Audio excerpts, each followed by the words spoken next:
Donc le terroir, c'est un ensemble complexe qui comprend un climat, une topographie, c'est-à-dire les vignes aiment être plantées en pente parce que les Romains disaient Bacchus amat coles. Bacchus, le dieu du vin, aime les collines.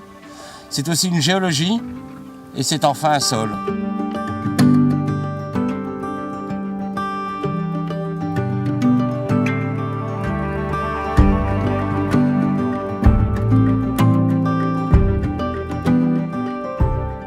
Pour avoir un goût de terroir, il faut que l'activité biologique du sol soit élevée.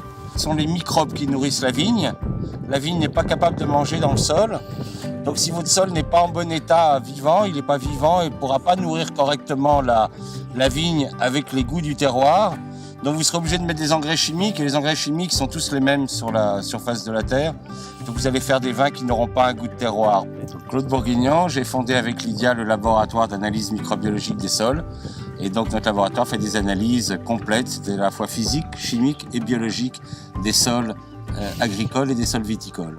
Nous sommes consultants pour la viticulture et particulièrement pour aider les vignerons à trouver des terroirs, des sols de qualité pour faire des grands vins.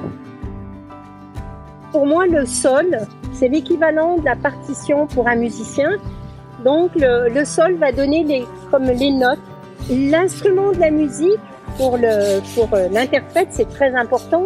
Et pour le vigneron, son instrument, ça va être son cépage. Le vigneron, eh bien, en fait, c'est l'interprète. Il va jouer de son sol et de son cépage. Donc la vie du sol, pour nous, c'est hyper important. Et la biologie et la biodynamie relance de façon spectaculaire cette vie dans les sols, l'augmentation de la microbiologie et de la faune. Et donc, à ce moment-là, on est plus sur des vins de terroir. Il y a eu un gros travail fait à Gramona. C'est-à-dire qu'il y a eu vraiment une démarche qui s'est faite. Nous aimons bien travailler avec les domaines comme Gramona qui avancent doucement. C'est-à-dire qu'il est passé d'une forme conventionnelle, ensuite une forme intégrée, ensuite il est passé en biologie, et puis ensuite il est passé en biodynamie. Donc il a fait les choses étape par étape, il n'a pas brûlé les étapes, donc on a pu doucement restaurer les sols. Et ça, c'est la meilleure façon de faire évoluer un domaine. C'est d'y aller progressivement, pas vouloir tout bouleverser du jour au lendemain, parce qu'il faut laisser le temps aux choses. Le sol est un milieu qui répond lentement. Nous sommes dans une époque pressée et le sol travaille lentement.